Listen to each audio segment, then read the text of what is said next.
Welcome to Break the Board Sports. It's your boy RJ Cash diving into probably the two most popular games this weekend in the NFL Week 3. The Rams at the Eagles promises to be a great one, and Broncos Chargers, a division matchup that even if the Broncos won, both of them be 2-1, but the Broncos would own the tiebreaker. We know how great the Chargers have looked. Again, go to breaktheboardsports.com, click that like and subscribe button down for us. We have at least 2 videos each and every day. Let's hop into this Rams-Eagles matchup. Before we rewind to last year, let's kind of look at what's been going on lately with these two teams. Rams are 5-0 ATS its last 5 games overall. Eagles 6-2 against the spread their last 8 games. Straight up, both of these teams have been on fire. Rams are 8-2 straight up their last 10.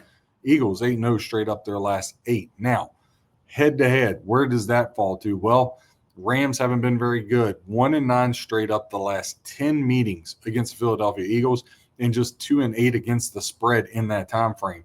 The over is cashed 5 of the last 7 times these two teams have hooked up, and an overwhelming 10-0 straight up. The Eagles are at home. Now, this line opened 4.5. It fell very quickly to 3.5. That's where it sits right now. Your line is 3.5. You're over under 44.5.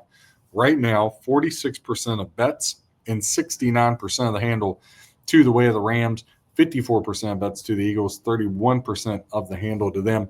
Remember what I always say, when you have less ticket count, higher dollar amount, that typically shows a pros movement. Lower or higher ticket amount, lower handle, that's public. And then when it's flip-flop, that is the pros there. So pros versus Joes, I think your pros are on the Rams. The average Joes are here on the Eagles in this one. Now, last year, these two teams hooked up in the AFC Championship game in the snow. Rams had a chance to win that 28-22. They fell. And before that, back in November, the Eagles got them in LA 37-20. Now, a couple trends to pick out here. Rams, we talked about in their last 6, but let's talk about their last 22 games. 15-7 straight up. That would put you up 12.45 units, about a 40% return on your investment. The Eagles have been lights out in the first half. Right now, that line for the first half is minus 155. In the first half, the Eagles are 16-6 over their last 22. The Rams have covered the spread 16 of their last 22, so 16-6 ATS for the Rams over their last 22 contests would put you up 9.45 units. The Eagles, we talked about that first half, 14-8 ATS their last 22. That would put you up 4.7 units. Right now, that line is sitting around 2.5. Now, the Eagles, they've surged in the second half as well. They've hit the second half money line, 15 of their last 19, so 15-4. They've hit that second half money line. That would put you up 10.52 units, about a 32% return on your investment. When I look at this game, the Rams have one of the best young defenses in the league. Obviously, the Sean McVay, Matthew Stafford connection is just phenomenal. When they can keep Stafford healthy, the Rams are so dangerous. I said this before the season. They were my Super Bowl pick as long as he could stay healthy. I love Puka Nacua along with Devontae Adams. I think Adams gives them something that as good as Cooper Kupp was, Devontae Adams stretches the field more. I love the way Sean McVay play calls. My problem with the Eagles is, and maybe they haven't had to, right? A lot of speculation, a lot of talk, a lot of criticizing of the tush push, yada, yada. But Barkley really hasn't gotten going, and they haven't thrown the ball down the field. Again, haven't really had to, but I need to see, can they get A.J. Brown involved, right? Can they get Devontae Smith involved? Because I think this Rams defense can stay with those receivers. And I think this Rams defense can get pressure with 4 or 5 if they can do that.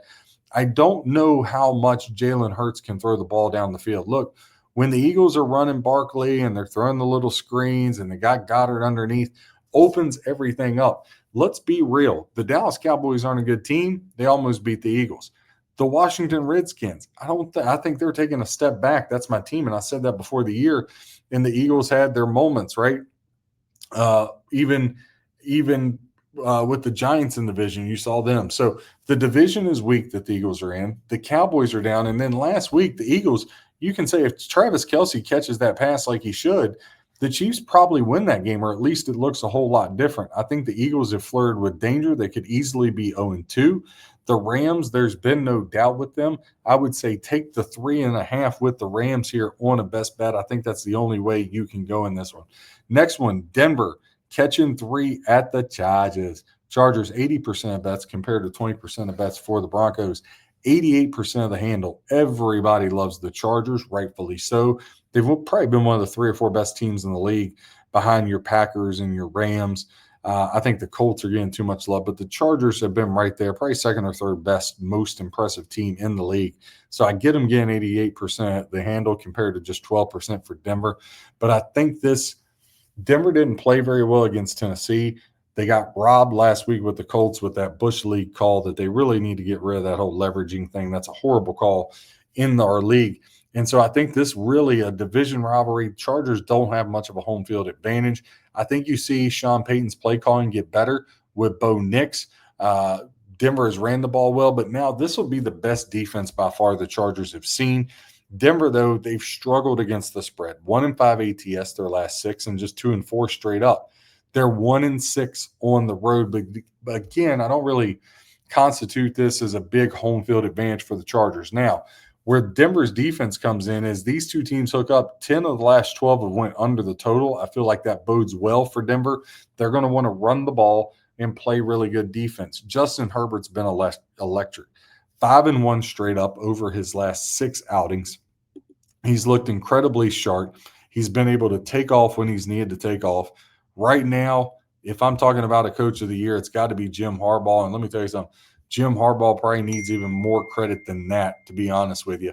Broncos, they are 14-7 to the money line over the last 21. That would put you up 10.1 units overall. Chargers have hit the first half money line 16-5 over their last 21. Right now, that first half money line for the Chargers setting at -135.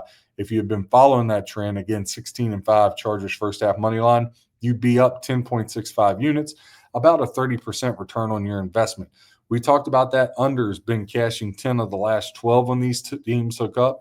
Outside of that, though, the Chargers have hit the game total over 7-2 over the last 9, would put you up 4.8 units. The first half over under. Right now it sits at 23.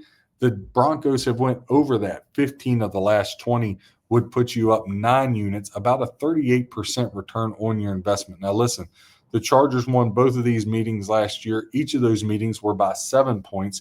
Again, Chargers don't really have the wide receivers, but they've had great play calling, played great defense. I just think Denver poses a lot of problems with their defense with them.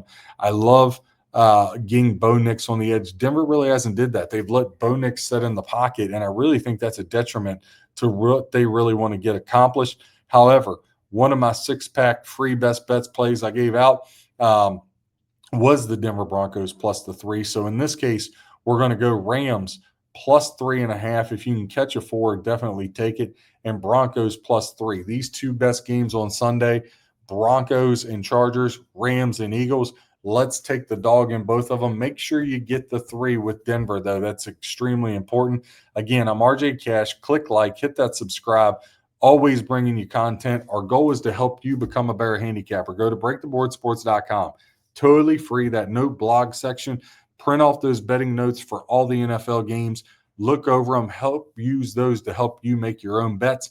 Again, we want to help you become a better handicapper. Again, my name's RJ. Click that like button. God bless and happy handicapping.